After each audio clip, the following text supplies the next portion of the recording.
Margaret Kellerman. I'm the Research Director of the Center for Public Leadership. And it is my pleasure to introduce not only my colleague, but an old friend of many years standing. We were interested in leadership for so many years, it's before leadership became sexy. That shows you how long we've been working in this field. Jerrold Post is a visiting scholar at the Center for Public Leadership for this semester, and brings to us a perspective that we have really lacked in many ways, and focuses on areas of interest that are so obvious they need not even be enumerated. Let me say a few words about him in terms of biography, and then I will turn the floor over to Jerrold Post. Dr. Jerrold Post is Professor of Psychiatry, Political Psychology, and International Affairs at George Washington University. Before coming to the university, and this is when I first met Jerry, he spent 21 years with the CIA. Ever heard of the CIA? Where he founded and directed the Center for the Analysis of Personality and Political Behavior. He played a leading role in the Camp David talks, and he has published widely on areas relating to the psychology of political violence and terrorism, including also pertaining to weapons of mass destruction. His most recent book, which is so recent that it has come out really only in the last few days, is called Leaders and Their Followers in a Dangerous World, and is available from Cornell University Press. Jerry Post comments frequently on the national media, and you may have heard him. The fact that he is the fact is that his work is really more timely than ever, and the boundary crossing that he has done between academia and government, really since the beginning of his professional life, pertains particularly to the talk that he's going to give today. So it is with some pride and particularly also personal pleasure that I introduce Jerry Post.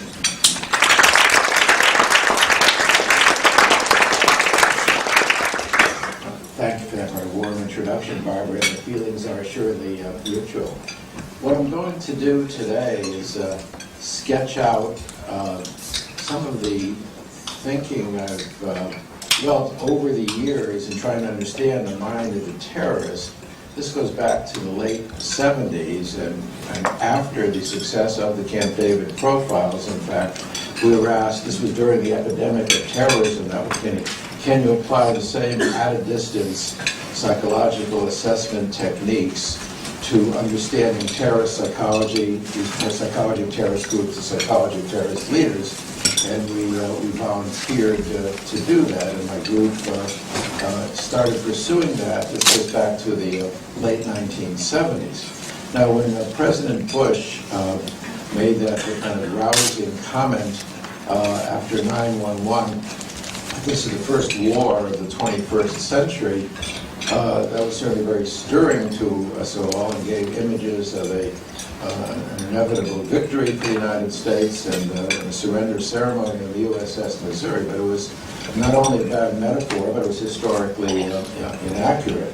The war has really been going on since the beginning of mankind, but the modern era is usually dated back to the late 60s, early 70s, with the famous icon of the Israeli Olympic Village at the Munich Olympics being taken hostage by radical Palestinian terrorists. And the reason that event is so important is it informed other terrorist groups about the power of the media. So part of the modern era of terrorism has to do with the actual targeting of the media, who are not merely bystanders in this, and they're active targets of manipulation, which becomes all the more effective for them in this era of 24/7 journalism. I'm putting down this definition, which is substance-free. It's talking of terrorism as a methodology. Yeah, as I see another way of the screen. And the second sentence is particularly important. A criminal act that is often symbolic, and usually symbolic in nature, and intended to influence an audience beyond the immediate victim. So this is violence as communication. And the goal is to reach a number of different audiences. A lot of sloppiness about terrorism definition, and I'm regularly asked questions. I gave a presentation on terrorism to a graduating class of the Egyptian Foreign Service Academy, who got up en masse, or half of them got up and talked about Palestinian terrorism. It was Israel who was the terrorists. Well, you can deploy some of the counter-terrorist techniques, but taking innocent lives in order to obtain support for a goal, however wonderful that goal is, I think we can all deplore. So we're talking about a methodology rather than something that is related to the particularity of the cause. And many of the causes I'll be talking about today are causes many of us in the audience, including myself, would embrace. So it's a method rather than that cause. A somewhat obsessive-compulsive colleague of mine working for the UN, Alex Schmidt, has a marvelous book on terrorism, and he systematically circularized 193 experts on terrorism, collected their definitions, went through features in common, and boiled it down to a succinct 15-page single-space summary. This is my summary of his summary.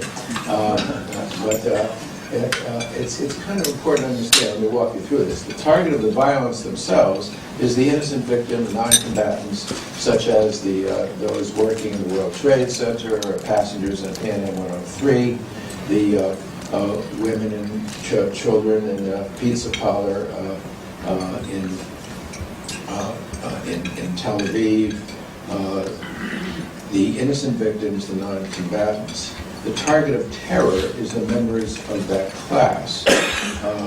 So when 9/11 occurred, the flying public basically decided they'd rather stay at home or take trains.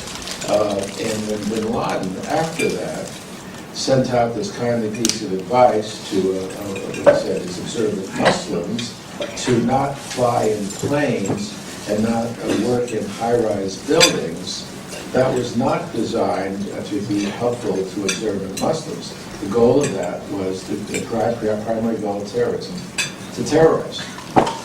And it was very effective. We wanted to sustain that terror. America cannot relax, he said, until there is justice for the Palestinian people, justice for Muslims, etc., etc.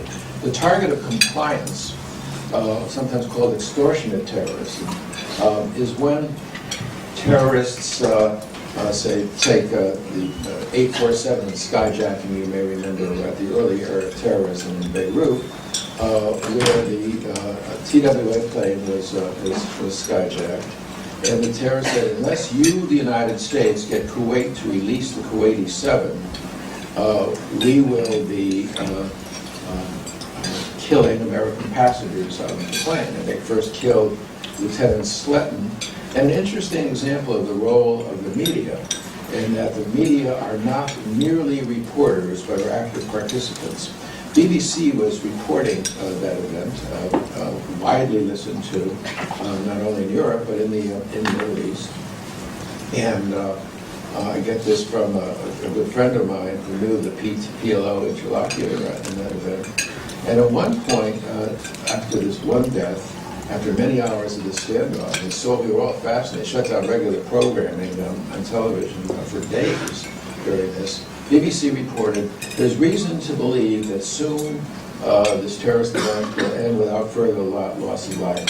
There's reason to believe the terrorist will is slackening, and soon they will be giving up peacefully. Well, the terrorists were listening to that. Our will is slackening, is it? We'll show them, and they threw another body out on the tarmac. So how the media behave actively affects the terrorist drama. That's terribly important to understand. So at another level, it's a very vicious species of psychological warfare waged through the media. And something I'll come to at the very end. If that is true, you don't counter psychological warfare with smart bombs and missiles. You counter with psychological warfare. And I'll be going through a program for how you would counter psychologically terrorism in the long run. But just to make this So they're not merely observers, but active targets of manipulation. In fact, the major terrorist groups have vice presidents for media relations. In the terrorist manuals that we've acquired, there will be a chapter usually on how to get maximal terrorist attention, including the timing of the event so as to coincide with the news cycle. So this is very well thought out indeed. This you may remember, that was that dreadful image that was constantly on the TV screen during the TWA program back in the early 70s. This makes the point in cartoon form, but what really makes the point is this next cartoon. Hello there, Ron. Good to see you. A fellow shrink. Because, in fact, you don't have terrorism in totalitarian societies. If the goal of terrorism is to terrorize, and you have to reach that outside audience, when you have a totally controlled press, that audience won't be reached. If a tree falls in the forest, and there's no one there to listen to it, does it make a sound, an old philosophical conundrum. If a terrorist act occurs and no one knows about it, it's a failed terrorist act. We didn't see terrorism in the Soviet Union until the era of glasnost and perestroika began. So this is quite. This is that famous icon, which really dates the beginning of the modern era of terrorism. They had an audience of 2.5 billion, a television audience for those Olympics. And it was then that not only Palestinian terrorists, but other terrorists realized the power of the media, what this could do for them. Now with that, what kind of people, and this was the reason I as a psychiatrist was asked, what kind of people could possibly throw a bomb into a marketplace? This was during the War of the Bombs in Beirut. Killing innocent women and children. Obviously no psychologically normal person could do that. It must be crazed psychotics. So let me just briefly take you into the mind of the terrorist. Most terrorists, as individuals, are psychologically normal. Now what I mean by normal is these are not crazed psychotics. They wouldn't, in the psychiatric language, fit into that section of our nomenclature as being not guilty by reason of insanity. In fact, it covers the whole, their personality covers the entire range, but there are two types of personality which tend to be disproportionately attracted to the ranks of terrorism, especially to leadership. And it is the leadership which determines the psychology of the group that I've become increasingly fascinated on understanding group organization and societal envelope in which the terrorists are acting rather than looking at them individually. So one type, kind of the sociopathic narcissist, no empathy for others, seeking excitement, action-oriented, but quite interestingly, angry paranoid. If you have a group of individuals who are not succeeding in this life, school dropouts, not able to hold a job, isolated interpersonally, what a terrific thing to have a group that says it's not us, it's them. They are responsible for our problems. And then it becomes not only not unethical to hurt them, or not immoral to hurt them, it becomes a moral imperative, because if we get rid of them, we will get rid of the problems that are affecting our society / my life. There is a tendency to externalize. Splitting mechanism refers to what is generally true of terrorist language.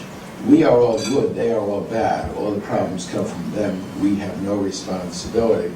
You don't have the Red Brigade terrorists saying, well, you know, the regime in Rome is trying hard, but they've got this unfortunate structural anomaly where they're graduating too many students for our country to support, and we constantly have this bloated workplace with people who are underemployed. No. The capitalist exploiters in Rome are making use and exploiting the working class workers of the world to rise, and this was part of what was very stirring to the early days of social revolutionary terrorism. Now this is a busy chart, but I put it up to talk about, we are focused on radical Islamic terrorism in bin Laden these days. It's terrorism, we should really almost talk about terrorisms and terrorist psychologies, plural.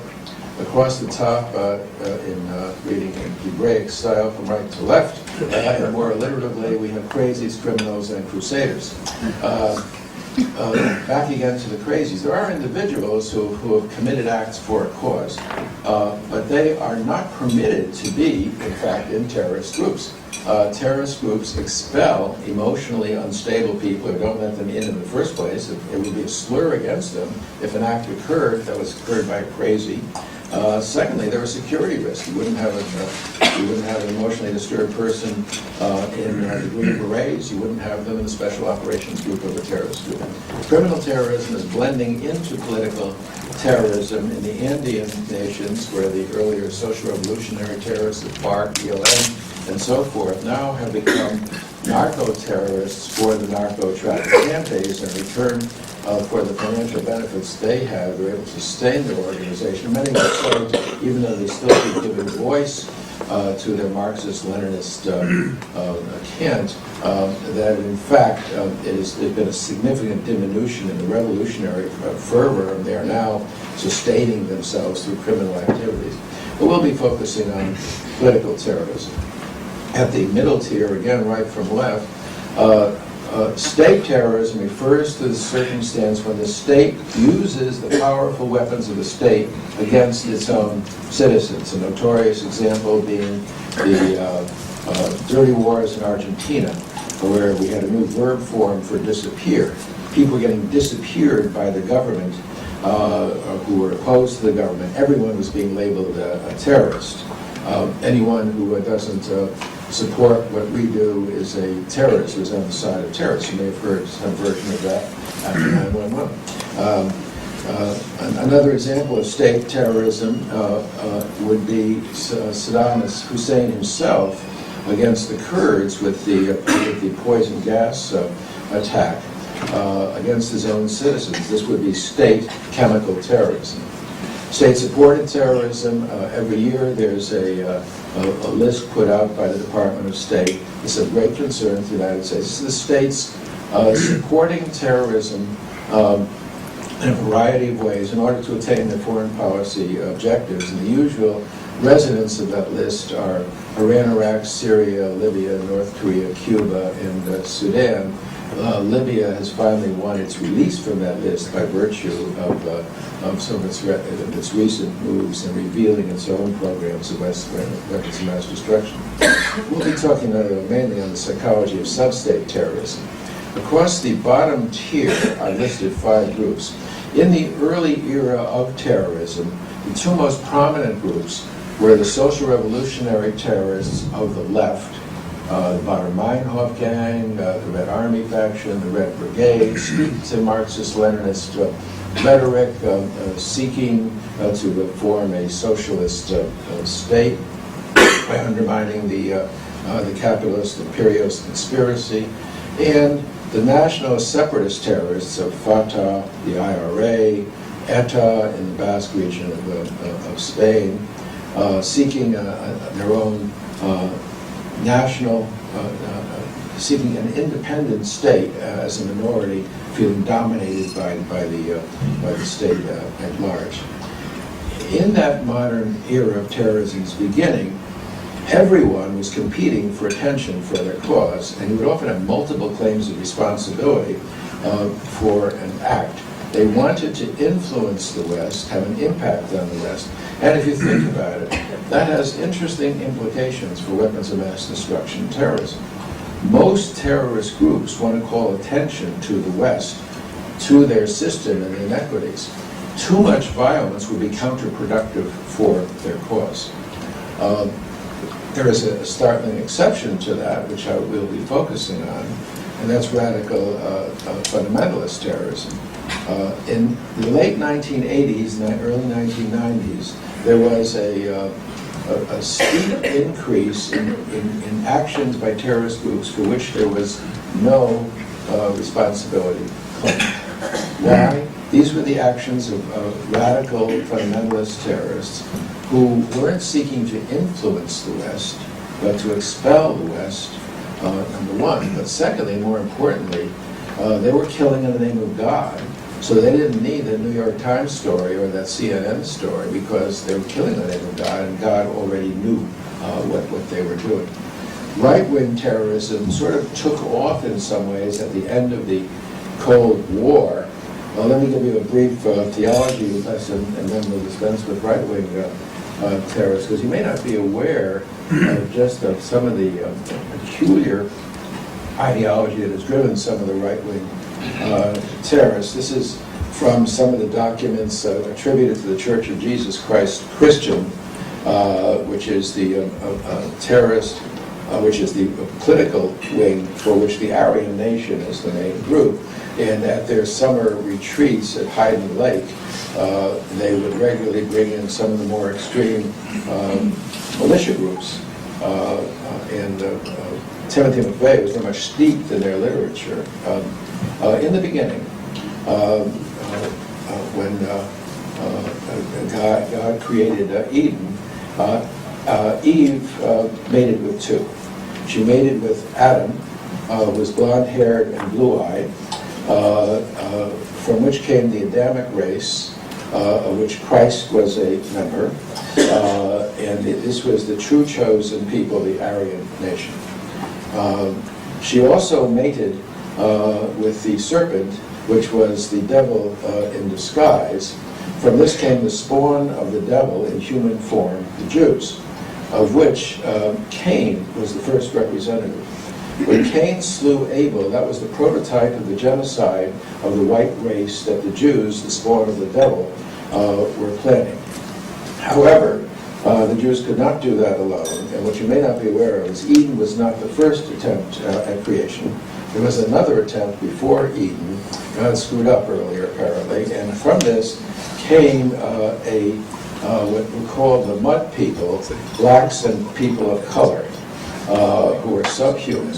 And the Jews, the spawn of the devil, in control of the mud people, will be opposed to the true Aryan nation in the coming clash. So when these weekend warriors are going down and engaging in paramilitary exercises, this is not mere boys at play. They are preparing for the final struggle and are really steeped in this rhetoric, which, by the way, at these camps in the summer, while the parents are learning paramilitary techniques, their children are in day school learning this poisonous rhetoric, which is preached from the pulpit. Single-issue terrorism emphasizes the point I was making earlier, that many of the causes we would all be quite supportive of, even though the methodology of terrorism is deplorable. We have here animal rights terrorism. The son of a noted biologist in New York who won the Lasker Award for his research on diabetes using animal subjects, married the daughter of a good friend of mine who told me this story of the animal rights terrorists going out to his place in the Hamptons, his weekend retreat, and firebombing it while he was inside. In order to preserve animal life, they were willing to take human life. He barely escaped. Now, there's something very strange about this, and part of my one of my aphorisms is the cause is not the cause. The cause is the justification, the rationalization for frustrated, alienated individuals aiming, guided in that aim by hate-mongering leaders, their frustration at a particular target. I used to have this religious fundamentalist terrorism on this chart. Now I have religious extremist terrorism because with the Aum Shinrikyo attack on the Tokyo subways with sarin, we had a genuine terrorist attack, in this case by a new age terrorist group led by the interesting guru Shoko Asahara. Aum Shinrikyo is a very peculiar group. We'll talk about them later. But so we have both new religions terrorism and religious fundamentalist terrorism. And let me say now, and I will say it again, when I talk about religious fundamentalist terrorism, the large majority of fundamentalists are perfectly peaceful. To be a fundamentalist is not to be a terrorist. And we see this in all of the great religions. We see both fundamentalist strands as well as religious belligerents within Judaism, Christianity, and Islam. So we're not just talking about Islam. This is a generational matrix I developed a number of years ago. Down the left, the youth's relationship to their parents, where L is loyal, D is disloyal. Across the top, parents' relationship to the regime. L is loyal, D is, fortunately, disloyal, damaged, or dissident. What the upper left-hand cell says is that individuals who are at one with a family that is at one with the regime don't become terrorists. And there are two mirror images here. In the right-hand cell are national separatist terrorists, I'll talk about at some length in a few minutes, who are loyal to families who have been damaged by the regime or dissident to the regime. In the lower left, social revolutionary terrorists who are fighting against a generation of their family which is associated with their regime. There's an interesting book, Hitler's Children, talking about the Red Army faction terrorists, Baader-Meinhof terrorists, and many of them, in fact, having connections to Nazi parents. In case anyone asks, the lower right-hand cell I've sort of struggled with over the years. I've come to the conclusion what it represents is young conservative college children of flaming liberal parents left over from the 60s. I thought I would take you briefly through social revolutionary terrorism. Their goal is to destroy the world of their fathers. Their acts of terrorism are acts of retaliation for real and imagined hurts against the society of their parents. They are symbolically dissenting against parents loyal to the regime. We had a group in the United States, the Weather Underground. Hello, I'm going to read a declaration of a state of war. Within the next 14 days, we will attack a similar institution of American injustice. That's from Bernardine Dorn. It was just a book that came out just a couple of months ago from the Bodine member of the group who just emerged from prison called, I think, Family Circle, I believe it was called. Very interesting group. We had Patty Hearst, you may recall, the daughter of the publisher, who was a member and indeed was filmed carrying out a bank bombing. It was a Seminese Liberation Army. But we had both Italy, the Red Brigades, the Red Army faction, quite military soldiers. They considered themselves a vanguard in what a colleague of mine, Franco Ferracuti, they consider themselves in a fantasy war with the establishment. And when the establishment then retaliated, as inevitably it must, against the group, it confirmed that indeed they were important. They were the vanguard of the revolution, and it was not a deterrence to them, quite to the contrary. The Germans in particular studied their terrorists quite thoroughly, a 26-person interdisciplinary team, and I had the opportunity of interviewing 14 members of the team. Fractured families, 25% who lost one or both parents by the age of 14, job failure, school failure, 40% have been incarcerated for juvenile delinquency, and extreme interpersonal isolation. These were really loners. And the one place they felt they belonged was in this group. In fact, there is a kind of theory of the terrorist group. It's really almost having the same psychology as a youth gang, perpetuating into adolescence and youth. What a fabulous thing if those are your characteristics. Again, to be able to say it's not us, it's them. They are the cause of our problems. So the cause is not the cause. This need to belong produces very powerful group dynamics, which is true of all terrorist groups.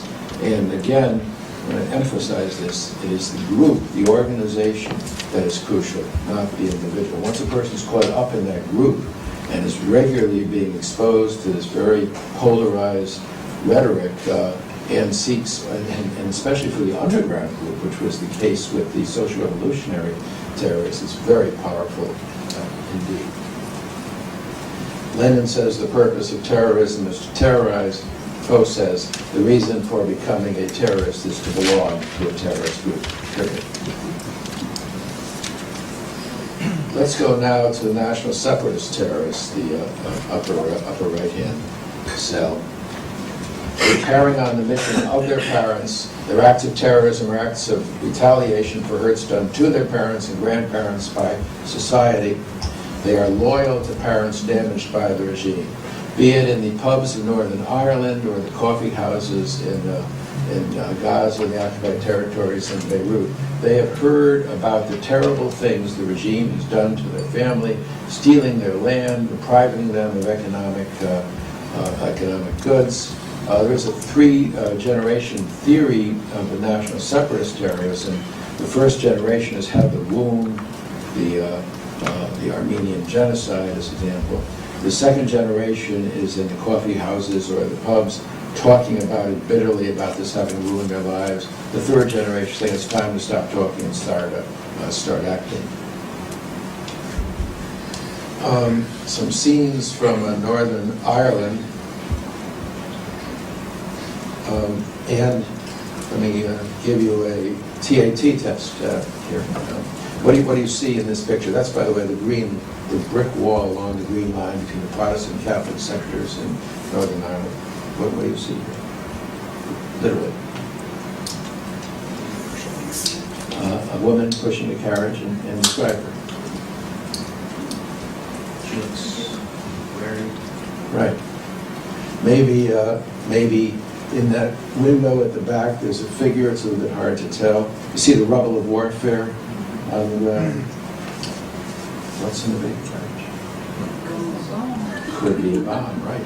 In fact, a colleague of mine, Seamus Thompson, has done an interesting study, what he studied the headlines in Times of London stories going back to 1850. And he talks about the genocidal spread, where at times it's been just the security forces that are targets, but other times it's really just Catholic versus Protestant. But and in fact, in Northern Ireland, women have transported weapons in baby carriages for their brothers or husbands in the IRA. There's a group in Northern Ireland called Fiona, children, it's kind of like the Cub Scouts for the IRA, 9, 10, 11-year-old kids who have transported weapons again. What does it mean? Those of us interested in developmental psychology, there's some controversy over playing with violent toys. Some would say there's a sense of mastery. What happens, though, when it isn't toys, but it's actually the weapons of war? Isn't there a dulling of the meaning of using these violent, not toys, but the real thing? And we don't have to go to Northern Ireland to talk about that. We can talk about the ghettos of Washington, D.C., or Chicago, or Detroit, or Boston. But let's take a more benign view of this. And it's a baby there. What does it mean to be nursing an infant on the mother's milk of fear, bitterness, anxiety, and consumed by revenge? How can that child possibly grow up without having deep scars psychologically? I went to a fascinating seminar during the first Intifada at Barzait University in the West Bank on the psychological impact on children of the Intifada. This was all Palestinian child psychiatrists or child psychologists, each of whom had been trained in either British or American institutions, so really very well educated professionals. And one woman I remember in particular was talking about the empowerment of the Intifada. And what a wonderful thing it was for the Palestinian children to be able to throw stones against the enemy. They were having a sense of empowerment, a sense of finally standing tall against the enemy. Of course, it was true. There was a high incidence of bedwetting and no respect for parents or teachers. But what a wonderful thing this was for them. And I was bold or foolish enough to raise my hand and say, gee, we're all interested in personality development in this room. What does it mean when the personality is still in a state of flux? That one is rewarding violence as a way of dealing with conflict, and when rewarding the undifferentiated enemy as the source of all problems, aren't we guaranteeing the generational transmission of hatred? Hence the subhead for my lecture topic, when hatred is bred in the bone. And at this point, the psychologist switched off and the Palestinians switched on. She said, not to worry. When our people have the social and economic justice they deserve, all hatred will disappear. Well, you all laugh, it's so evidently foolish, but in fact, it's quite, the laughter is about the fact that when you have taught kids to hate from early on, you have a very powerful and painful legacy, and part of the reason the so-called war on terrorism is going to take generations to prosecute, to change some of these quite deep-seated attitudes. Here's an example. This is in Northern Ireland. I don't know what that boy is, maybe 8 years old, 9. You can just see a future IRA fighter in that image.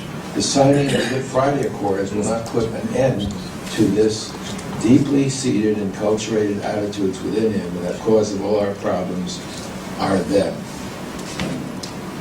This is summer exercise at the Palestinian Authority summer camp for kids. Now, when I went to camp, our final thing was the capture the flag exercise. I'm sure that's true for many of you too. Their final exercise is to have the kids dress up in ski masks and to attack the mock Israeli Defense Force military outpost in the camp. And the person who's able to kill the mock Israeli soldier there in that outpost wins the banner for his bunk. So this is socially sanctioned conditioning here.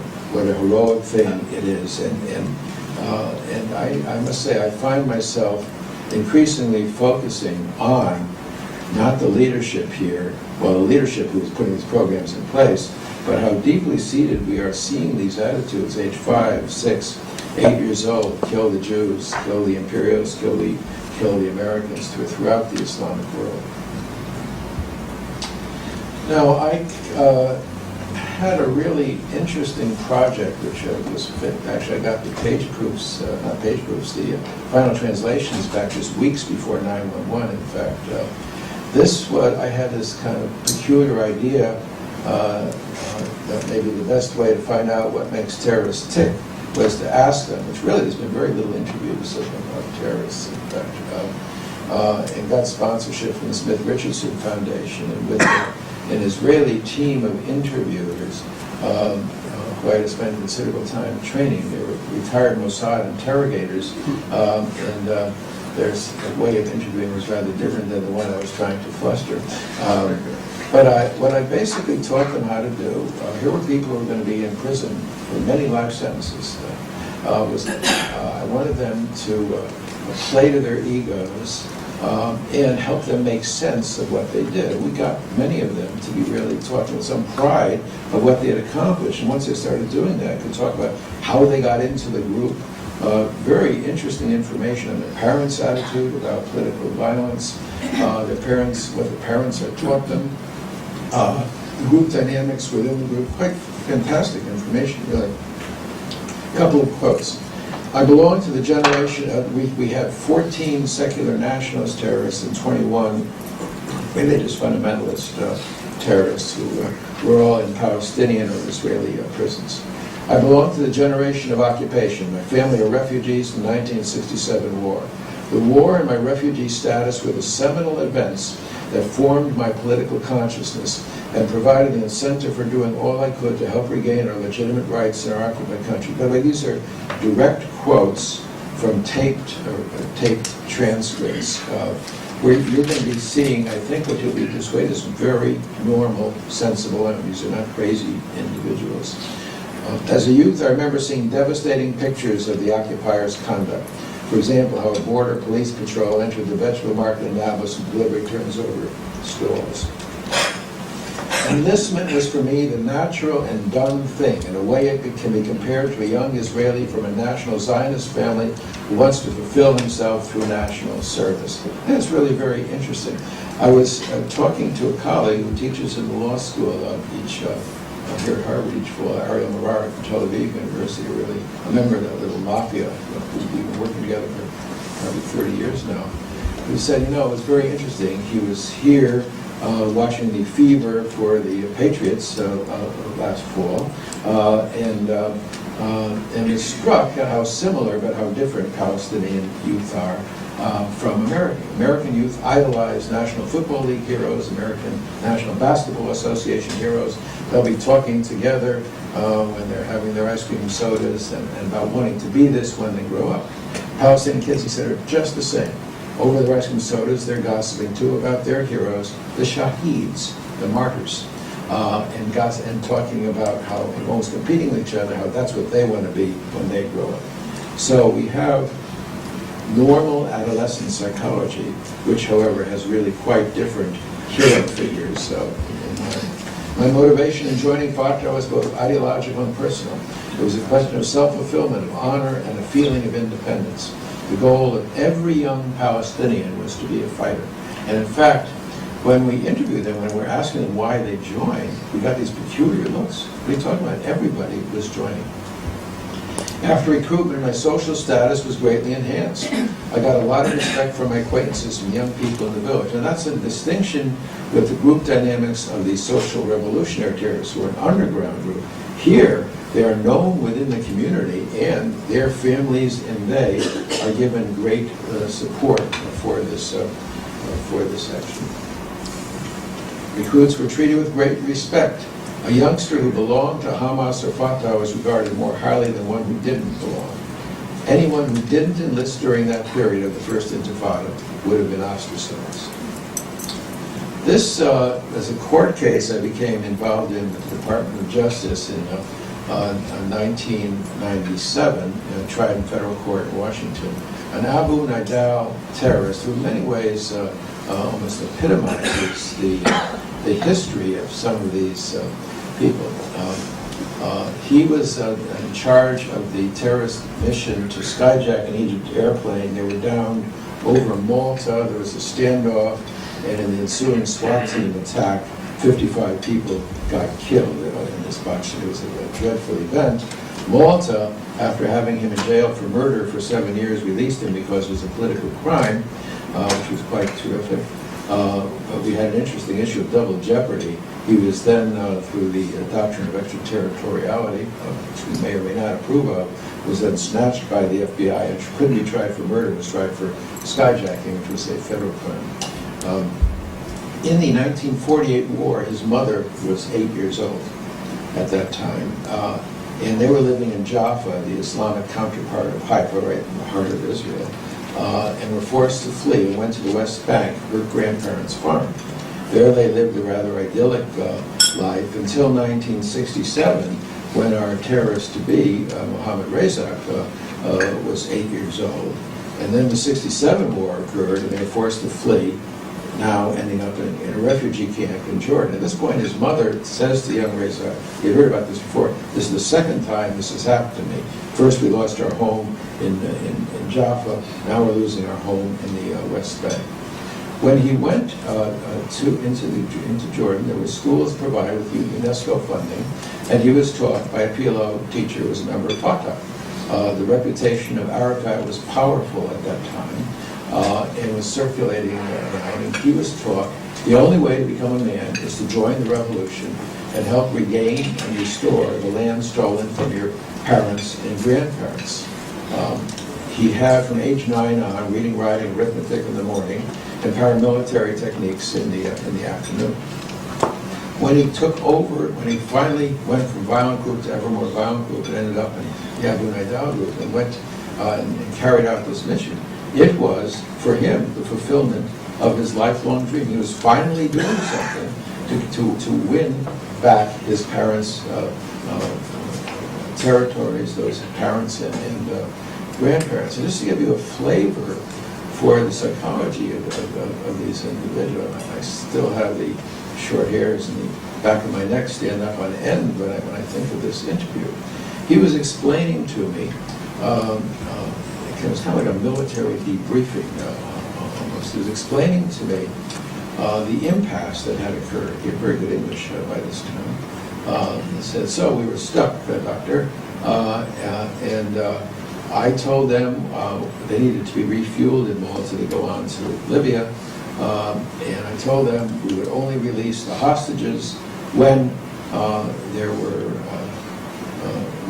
when if we had been refueled. They, foolish people, said, We will only refuel you after you release the hostages.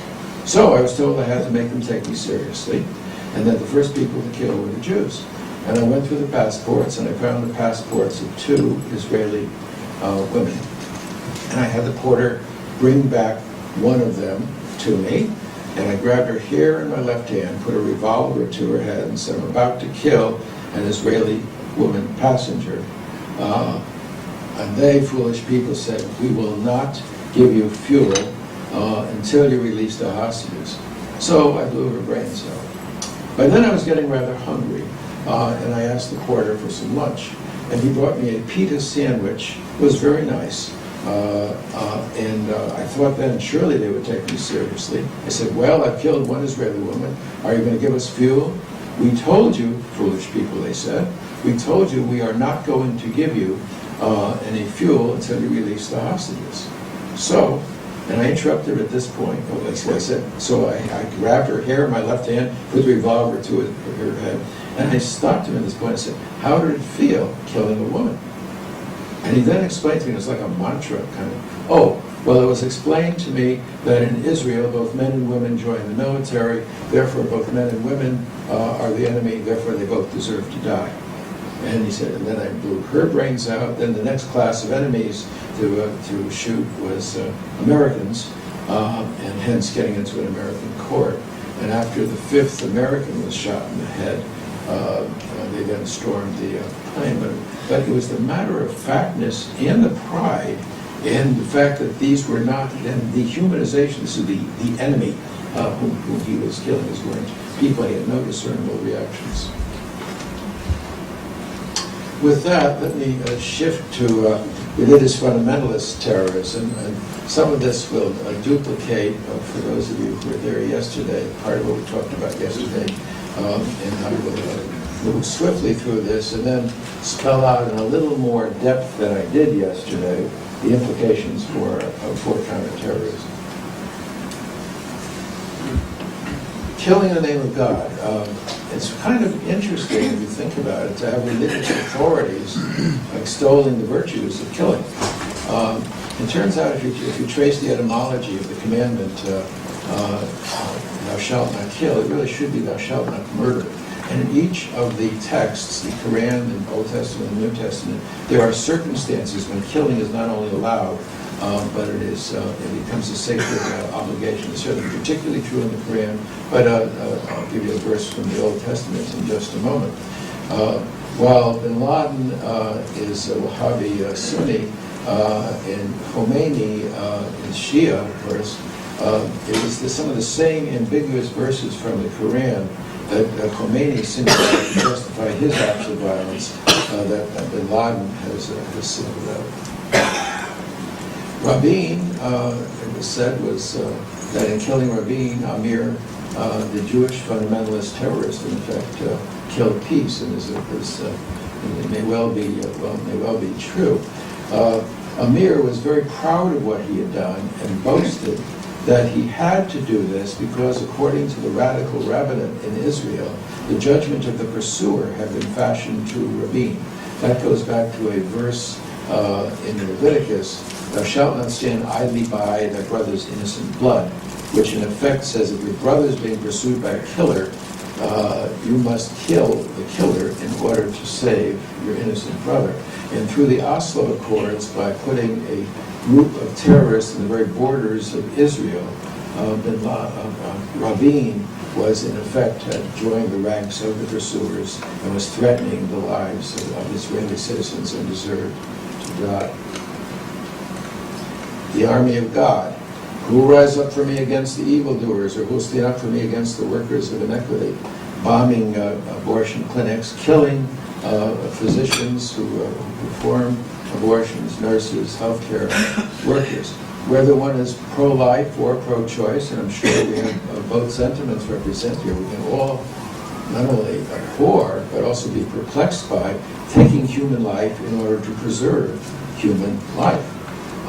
Bishop Troche, who's been excommunicated and was extolling violence against abortion clinic personnel, gave the following kind of seductive psychologic. If you were walking down the main street of Auschwitz-Birkenau and you came across Dr. Mengele, one of the perpetrators of the Holocaust, and you killed him, would you be a murderer? No, you'd be a hero for impeding the work of the Holocaust. The Holocaust is being visited on the unborn children of this nation.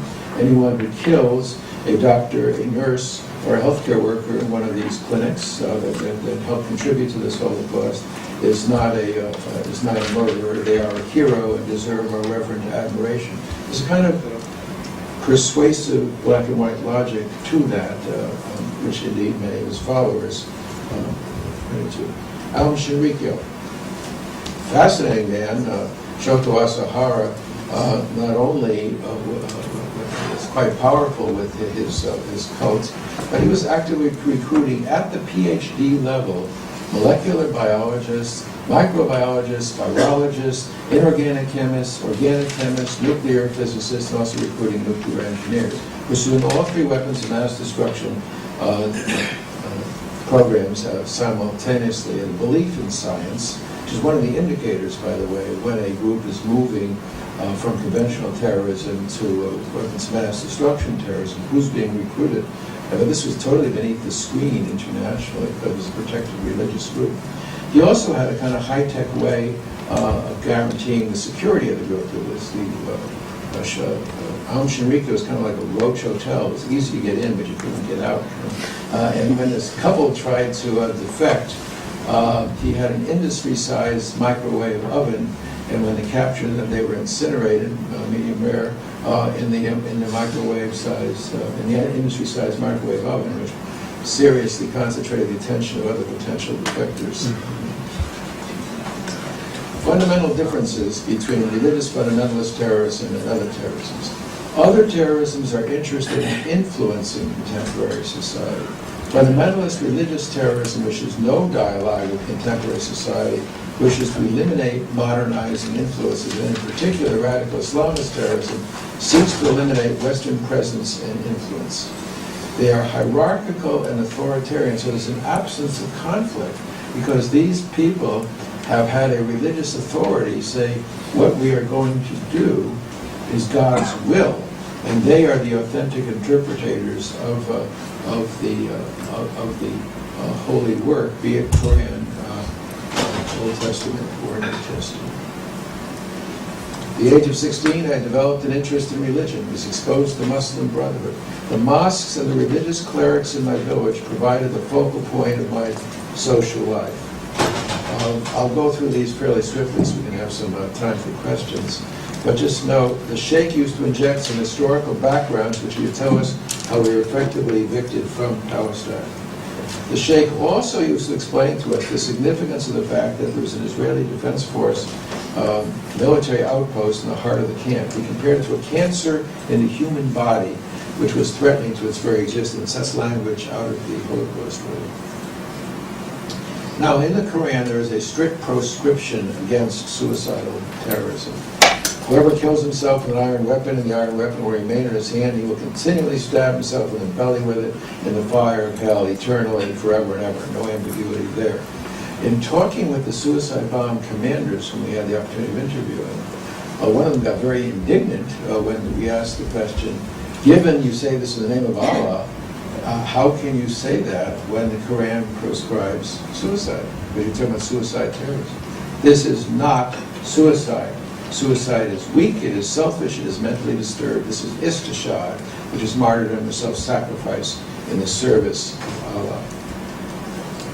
This first quote is from the Hassan Salameh, probably the most prolific Palestinian terrorist responsible for the overthrow, many would say, of the Shimon Peres regime and bringing Netanyahu to power. His wave of terrorism, the run-up to the 1996 election, represented something like 75 deaths. He was convicted of 46 of them, for which he's now serving 46 consecutive life terms. The suicide bomb is the highest level of jihad and highlights the depth of our faith. The bombers are holy fighters who carry out one of the more important articles of the faith. I note in this long quote something that is remarkably normal sounding, kind of chilling. This is someone not as prolific as Hassan Salameh. I remember that beside the tremendous respect I had for Halil and the fact that I was jealous of him, I also felt slighted that he had not asked me to be the third suicide bomber. Very remarkable statement, actually, I think, for kind of not being chosen for a pickup team. No moral red lines. In jihad, there are no red lines. What I'm going to do now, briefly, is to contrast the Israeli suicide bombers with the 9/11 suicidal hijackers, who are different in my judgment.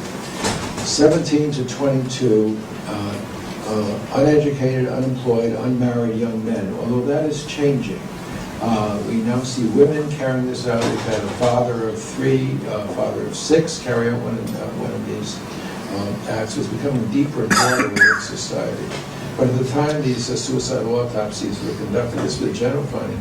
Most importantly, they're kept under tight control. Once they volunteered themselves or were selected because of their reputation, they were never let out of the safe house until they were physically escorted to the scene of the shopping mall or whatever.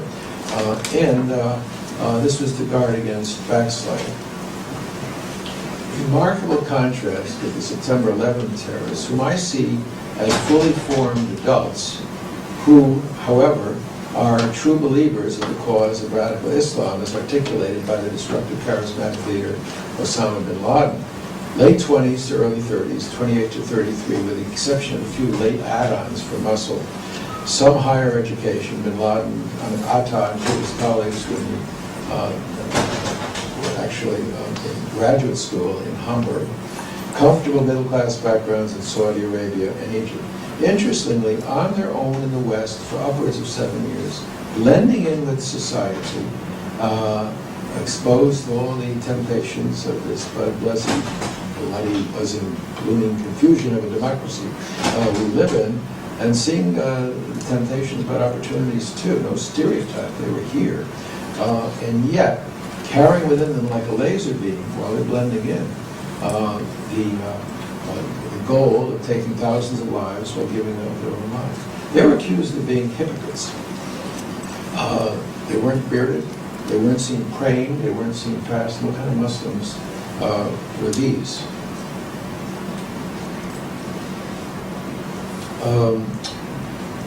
And in fact, there's a verse in the Al-Qaeda there's a lesson in the Al-Qaeda terrorism manual, which basically explains the fact that when you're in the land of the enemy, you must resemble the enemy, and Allah will forgive you for not living up to the commandments of how to be a good Muslim, because what you're doing is in the service of Allah, is in the service of Islam. I'm struck by this Al-Qaeda training manual of dedication, which reflects the charismatic leadership of bin Laden and his deputy, Zawahiri.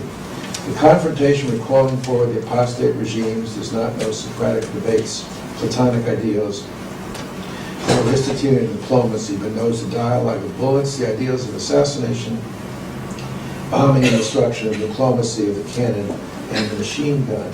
And note the last line of this turning point jihad from bin Laden. We, with God's help, call on every Muslim who believes in God and wishes to be rewarded, that is, to go to paradise, to comply with God's order to kill the Americans. Not bin Laden's order, God's order. I've discussed this with a moderate Muslim cleric, so it's blasphemy, because he is talking as if he is the new prophet, and he has an authentic new interpretation, the notion that God would command the killing of all Americans. But to these true believers, this is what is being communicated. Okay, with that, just swiftly go through implications for counterterrorism. If this is psychological warfare, terrorism, you don't counter this with smart bombs and missiles, you counter with psychological warfare. And what does that mean? These are the 4 elements of a program, in my judgment. I'll go through those. So keep them from getting in, create dissension in the group, facilitate them getting out, reduce support for the group. De-romanticize terrorists, provide alternate pathways to redress grievances, reform education. Now those are big, long, complicated programs. Barbara and I were talking about this yesterday. Having said that, they are programs that need to be put in place. We've had major reductions in our aid budget. How can we work with some of these societies who are quite happy to see the anger deflect the United States, but who are themselves threatened because the education is indeed producing a group that cannot succeed and are striking out in despair. The education is also teaching a very virulent brand of Islam, says the West is out to destroy Islam. An example of the hero worship of the terrorists. Promote dissension in the group. The underground group is a pressure cooker, and can we figure out some ways of having them explode or implode rather than directing all of their aggression outwards? I think this is complicated, but it's possible. Most importantly, how do we break the tie between leader and followers? There's data from terrorists who have left groups, in fact, that is disillusioned with the leader and not having him representing the high principles that they thought they were involved with when they got started. Encourage terrorists to leave the group. Amnesty programs have been used very successfully by the Italians, the Basques, and the British in Northern Ireland. And finally, and most importantly, reduce support for the group and its leaders. Right now, bin Laden's a romantic hero. In fact, he has no religious credentials. He is misinterpreting regularly the Quran and justifying acts which the Quran proscribes. How can we mobilize Muslim, we can't do this ourselves, Muslim moderates, which is the large majority, to be taking on his distortion of the Quran? How can we marginalize the group rather than make it a group that people are lining up in droves to join? So these are the kind of elements I'd like to suggest. And in doing that, add a cautionary note here. You can't eliminate terrorism without eliminating democracy. Because to eliminate terrorism means we become a terrorist state, such as happened in Argentina. So the goal is to reduce the frequency of terrorism so as to, as little as possible, interfere with our open Western way of life. But to take anyone who's opposed to the administration and label him a terrorist and lock him up in jail without recourse to courts is something many of us have concerns about. On that slightly political note, I will stop. Any questions?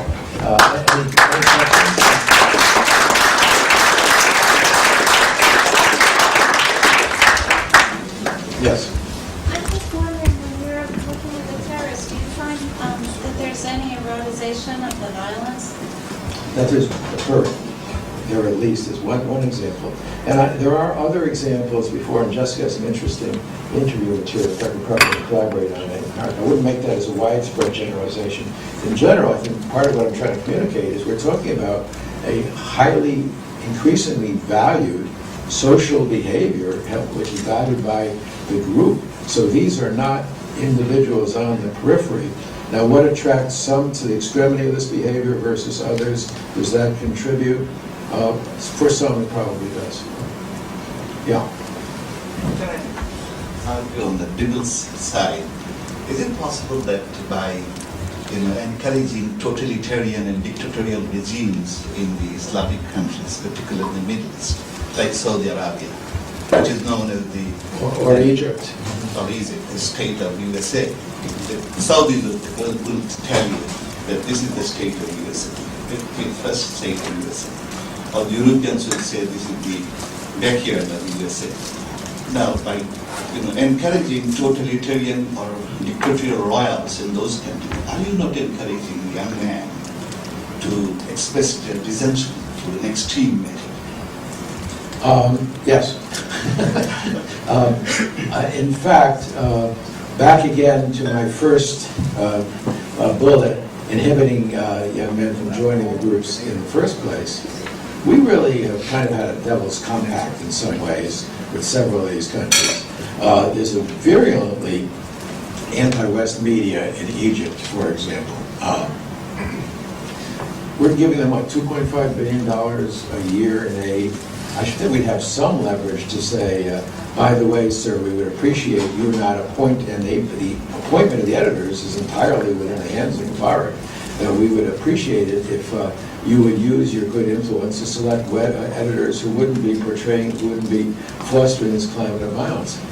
Saudi Arabia, 15 of the 19 hijackers were, of course, Saudis, they are supporting the radical madrasas financially, and Pakistan was only when terrorism hit them themselves that they are beginning to get engaged. And again, I think it was kind of a devil's compact, and I think part of our diplomacy, because they are as threatened, if not more so, than the United States. And we are really not the primary target. The primary target is the so-called, quote, apostate leaders of these countries who are not totally having a theocratic rule, and they need to, and the steps that I've been sort of suggesting in terms of opening up these societies, their economies, their education, are ones really which will help them sustain in leadership. And I think our diplomacy has to work much harder at fostering that. I totally agree with you.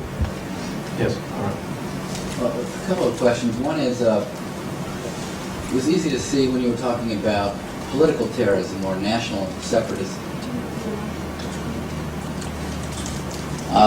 It was easy to see when you were talking about national separatist terrorism, the connection to the family and the loyalty to the parents and the injustices of the family in previous generations.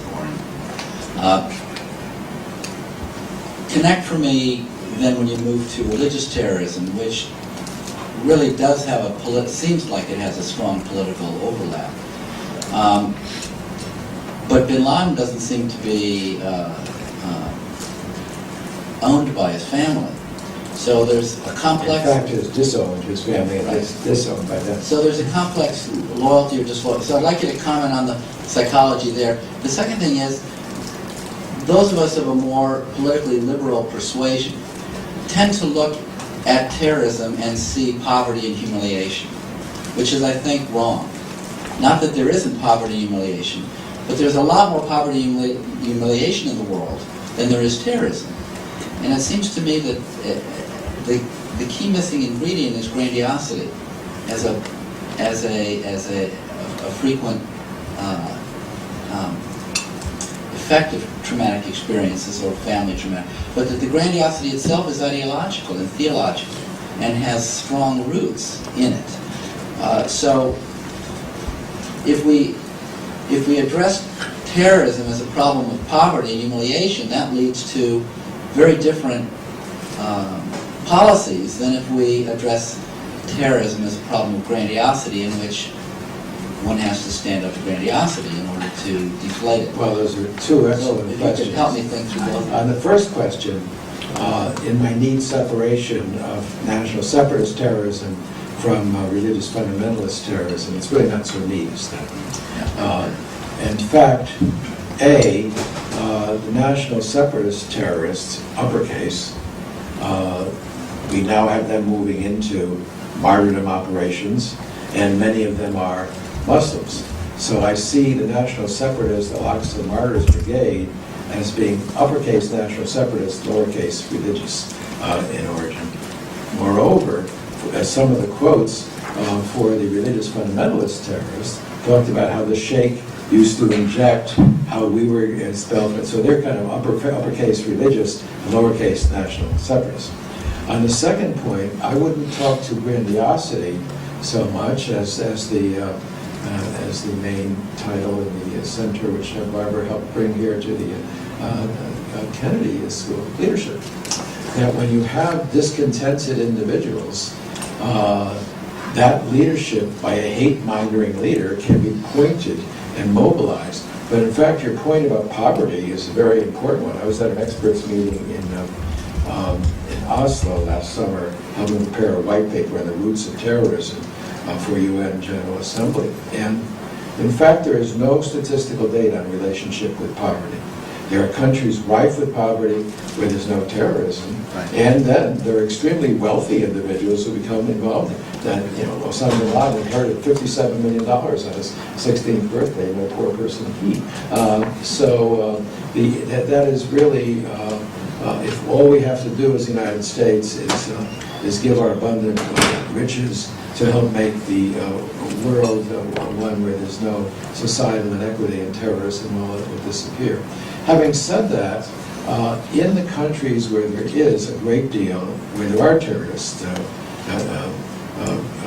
groups acting, in the deprived, alienated individuals is an abundant reservoir to draw upon for the next generation of terrorists. And the more these societies can be helped to be opened up, have more modern educations, the less we will have that reservoir of supply, and the less vulnerable they'll be to the messages of hatred from their hate-loving neighbors. Sir? Suicide bombing in modern times began in Sri Lanka. The liberation Tigers of Tamil Eelam fit the same profile of Palestinian suicide bombers. So we're talking about a non-Islamic, fundamentalist group starting long before the Right, and in fact, also the PKK has abundantly made use of suicide bombers. And moreover, in both of those countries, women were dominant among the wrecks. It's an excellent question, which I hope with foundation support to be able to answer. I've got a proposal for going forth even as we speak, which I have some interest on. We're talking about how you counter suicide terrorism, but we have not really understood who these people are, what drives them, and also how they are recognized. So I've got a cross-cultural project to looking at Sri Lankan suicide terrorists, PKK, Chechnya too. You have the Black Widows, the women in Chechnya who killed with Jerry, the important point is one is religious and one isn't. Suicide bombing. And what's religion? Religion with a lowercase r is characteristic, I would suggest, of the Tamil Tigers, who had really a charismatic leader. In the devotion to him and what he commanded, really had almost religious force. So if we use religion in a broader sense in terms of the kind of true believers in a cause that has almost religious characteristics. This gets to Ronnie's point about grandiosity. It's difficult to appeal to that in the Tamil Tiger situation. Well, by the way, I wasn't meaning to knock out your grandiosity. I'm just saying it's part of the larger. We have messianic, narcissistic leaders who then are being idolized by their true believer followers, which adds to their own feeling around on the path of God, around their own religion, like Shoko Asahara, who became his own religious figure. But I think that's exactly accurate. And the issue about true believers is they don't question because their godlike figure, be it a religious figure or a secular figure, has told them this is the right thing to do. Yes? You talked about the path that people may go through on a journey from childhood experiences to terrorists. But I'm also interested in the path that may happen from there. Some examples of groups that, well, not necessarily, I don't want to claim that they're terrorist groups, but that went through a violent stage, like, for example, even the American Revolutionary Generation, or Irgun, moved to another stage. So I'm interested in, are there certain kinds of people or certain kinds of situations that facilitate that, or are there kinds of people or situations that really preclude that from happening? Or in Northern Ireland, bringing Sinn Féin into the political process. When there can be legitimate political representation for a sentiment, this is one of the pathways. The Greens, they were ecological terrorists in the beginning and then became accepted as a legitimate political party. The examples you give are excellent ones. To turn that slightly upside down, when there is a group or a party or a sentiment that can find no way of being expressed legitimately, it will be expressed, but illegitimately. When you can give them a legitimate platform that would dry up this. This is the reason, despite our being so threatened by terrorism, there's been very little terrorism in the United States because there's so many opportunities for legitimate dissent and giving voice to whatever sentiments they are. So you really have to be very extreme to be driven underground in that order. So that is Martha Crenshaw's, that's very interesting work on how terrorism ends, and that is one of the pathways, finding a way of incorporating the group into the legitimate political system. Any thoughts on how that could be included in American foreign policy as a way to respond to this? who can be included. How some of those ideas about, Oh, the ideas. yeah. How that- Sure, lots of ideas.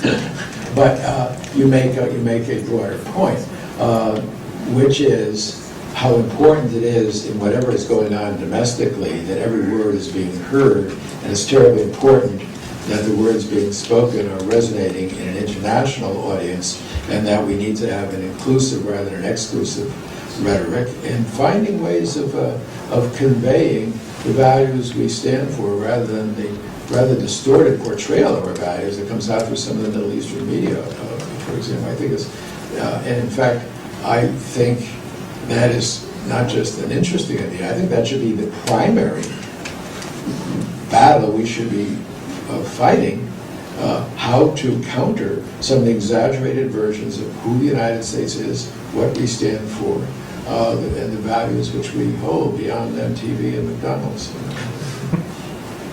Yes. Yeah, you mentioned earlier that, and I think most would agree, that the large majority of Muslims don't necessarily support the kind of terrorism that we've been seeing. But yet one of the complaints that's been leveled a lot is that you don't hear much comment from them, and particularly speaking out against it. At least recently I haven't heard a lot. And I'm just wondering what your take is on that, or your thoughts are with regard to... Well, they have to be energized. I think this needs to be a major goal of U.S. Domestic and foreign policy, to energize moderate Muslim political leaders and religious leaders to take on a really quite small minority within Islam. Having said that, that's a dangerous thing to do. In the Palestinian territories, every time there was a moderate Palestinian mayor, he was getting knocked off by moderation is the enemy of extremism. And I heard Hannah Shawry, who I was seated with at the session I described at Barzait University, say the other day, a couple months ago, after a particularly brutal terrorist act, when she was asked to comment on it, said, surely you Americans who extol the heroism of Nathan Hale would understand the sweetness of giving your life for a cause. I didn't hear anyone question her about what about the sweetness of body parts of innocent children littered about. One can be for the cause without doing this. But it's really dangerous to be a moderate now. And that's one of the alarming aspects of the directions currently from my point of view. Because there was, I think in Israel, there was something like a 70% of the population desperately seeking and were being willing to give up territory for peace and security. And I think it was upwards of 60% of the Palestinian population. The moderate middle has increasingly gone to the extremity, and both sides are feeling a sense of bitterness about their righteous anger against the other. And it's going to take a lot of work to bring them together again. Yes, sir. Hi, thank you. Taking the Israel-Palestine conflict as more of a case rather than just looking at that, what's the psychological reaction to Israeli responses to the Israeli targeted killings of Palestinian leaders, recently of Hamas? What does that do to the psychology of those terrorist groups? And people in general, does it embolden them for more support, like we hear many times, or does it, like other people on the other side say, it reduces those terrorist acts? Well, I think the clear answer to that is yes and no. On the one hand, there's definitely been damage to leadership ranks. On the other hand, you're creating martyrs too. And I'm kind of bemused by U.S. government criticism of this. When we've been complaining about why, with our unmanned drones, we haven't been able to identify and nail bin Laden. It seems to be slightly inconsistent. I had the opportunity at a major conference in Haifa to be one of the three of us who talked to the Israeli General Forces, and I brought out some of my views on the need for psychological warfare. It's really, they're very sophisticated group, but the group I was talking to was really seeing force as being necessary and the only response. I found it really quite discouraging. You've got time for one final question. Harris. Okay, thanks. One of the tenets of neoconservative ideology is that terrorism doesn't exist without a state sponsor. Do you buy that? No. Having said that, there's a variety of support that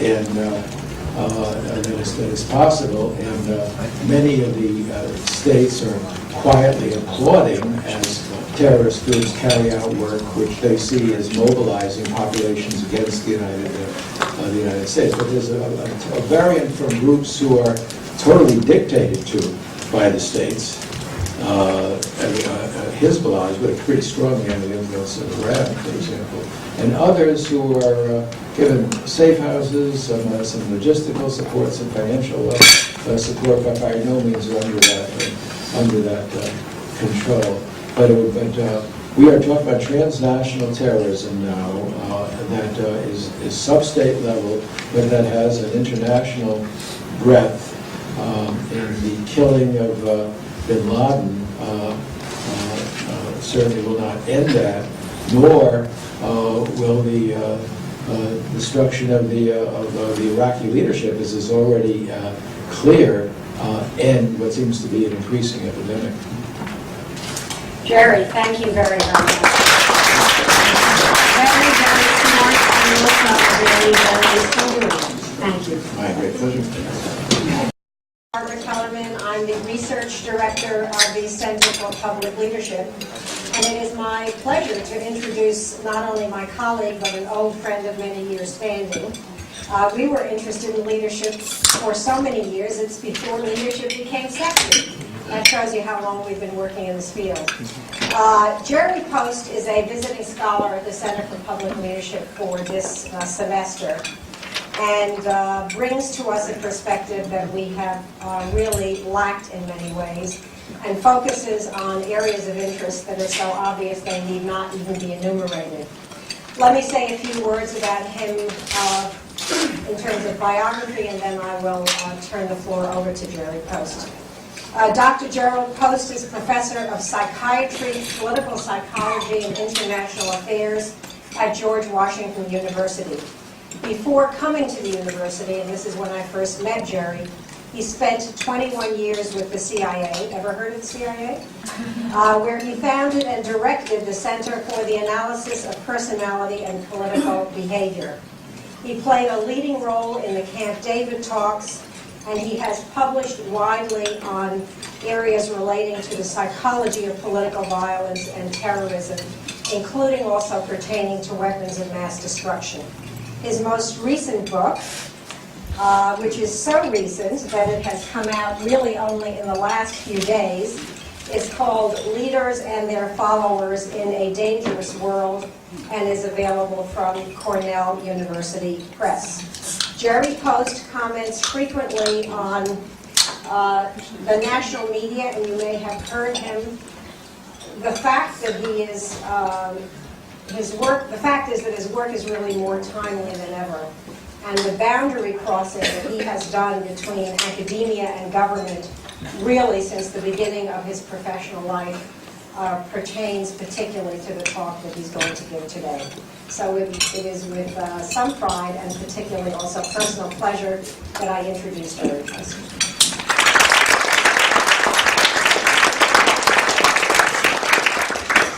Thank you for that very warm introduction, Barbara, and the feelings are assuredly mutual.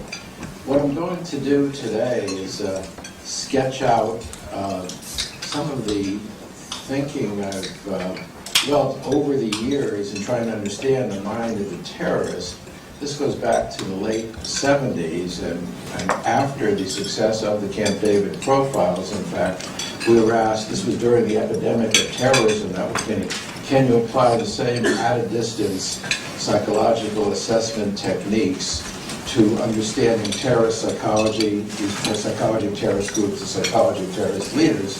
And we volunteered to do that, and my group started pursuing that. This goes back to the late 1970s. Now, when President Bush made that kind of rousing comment after 9/11, this is the first war of the 21st century, that was certainly very stirring to us all, and gave images of a an inevitable victory for the United States and a surrender ceremony on the USS Missouri, but it was not only a bad metaphor, but it was historically inaccurate.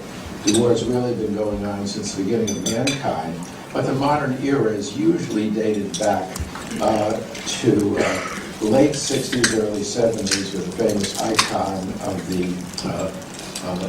Israeli Olympic Village at the Munich Olympics being taken hostage by radical Palestinian terrorists. And the reason that event is so important is it informed other terrorist groups about the power of the media. So part of the modern era of terrorism has to do with the actual targeting of the media, who are not merely bystanders in this, and they're active targets of manipulation, which becomes all the more effective for them in this era of 24/7 journalism. I'm putting down this definition, which is substance-free. It's talking about terrorism as a methodology. Here, as I see another way of the screen. And the second sentence is particularly important. A criminal act that is often symbolic, and usually symbolic in nature, and intended to influence an audience beyond the immediate victim. So this is violence as communication. And the goal is to reach a number of different audiences. A lot of sloppiness about terrorism definition, and I'm regularly asked questions. I gave a presentation on terrorism to a graduating class of the Egyptian Foreign Service Academy, who got up en masse, or half of them got up when I talked about Palestinian terrorism. It was Israel who was the terrorists. Well, you can deploy some of the counter-terrorist techniques, but taking innocent lives in order to obtain support for a goal, however wonderful that goal is, I think we can all deplore. So we're talking about a methodology rather than something that is related to the particularity of the cause. And many of the causes I'll be talking about today are causes many of us in the audience, including myself, would embrace. So it's a method rather than that cause. A somewhat obsessive-compulsive colleague of mine working for the UN, Alex Schmidt, has a marvelous book on terrorism, and he systematically circularized 193 experts on terrorism, collected their definitions, went through features in common, and boiled it down to a succinct 15-page single-space summary. This is my summary of his summary. It's kind of important to understand. Let me walk you through this. The target of the violence themselves is the innocent victim, non-combatants, such as those working in the World Trade Center, or passengers on Pan Am 103, the women and children in a pizza parlor in Tel Aviv. There's reason to believe the terrorist's will is slackening, and soon they will be giving up peacefully. Well, the terrorists were listening to that. Our will is slackening, is it? We'll show them, and they threw another body out on the tarmac. So, how the media behave actively affects the terrorist drama. That's terribly important to understand. So, at another level, it's a very vicious species of psychological warfare waged through the media, and something I'll come to at the very end. If that is true, you don't counter psychological warfare with smart bombs and missiles, you counter with psychological warfare, and I'll be going through a program for how you would counter psychologically terrorism in the long run, just to make this clear. So they're not merely observers, but active targets of manipulation. In fact, the major terrorist groups have vice presidents for media relations. In the terrorist manuals that we've acquired, there will be a chapter usually on how to get maximal terrorist attention, including the timing of the event so as to coincide with the news cycle. So this is very well thought out indeed. This you may remember, that was that dreadful image that was constantly on the TV screen during that TWA hijack in the early 70s. This makes the point in cartoon form, but what really makes the point is this next cartoon. Hello there, Ron. Good to see you. a fellow shrink. Because, in fact, you don't have terrorism in totalitarian societies. If the goal of terrorism is to terrorize, and you have to reach that outside audience, when you have a totally controlled press, that audience won't be reached. If a tree falls in the forest, and there's no one there to listen to it, does it make a sound, an old philosophical conundrum. If a terrorist act occurs and no one knows about it, it's a failed terrorist act. We didn't see terrorism in the Soviet Union until the era of Glasnost and Perestroika began. So the innocent victims, the non-combatants. The target of terror is the members of that class. So when 9/11 occurred, the flying public basically decided they'd rather stay at home or take trains. And then bin Laden, after that, sent out this kindly piece of advice to, what he said, his observant Muslims to not fly in planes and not work in high-rise buildings. That was not designed to be helpful to observant Muslims. The goal of that was the primary goal of terrorism, to terrorize. And it was very effective. He wanted to sustain that terror. America cannot relax, he said, until there is justice for the Palestinian people, justice for Muslims, etc., etc. The target of compliance, sometimes called extortionate terrorism, is when terrorists, say, take the 847 skyjacking, you may remember about the early era of terrorism in Beirut, where the TWA plane was skyjacked. And the terrorists said, unless you, the United States, get Kuwait to release the Kuwaiti 7, we will be killing American passengers on the plane. And they first killed Lieutenant Sletton.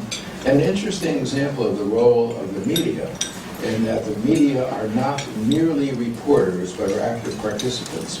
BBC was reporting that event, widely listened to, not only in Europe, but in the Middle East. And I get this from a good friend of mine who knew the PLO interlocutor in that event. And at one point, after this one death, after many hours of the standoff, we were all fascinated. They shut down regular programming on television for days during this. BBC reported, there's reason to believe that soon this terrorist event will end without further loss of life.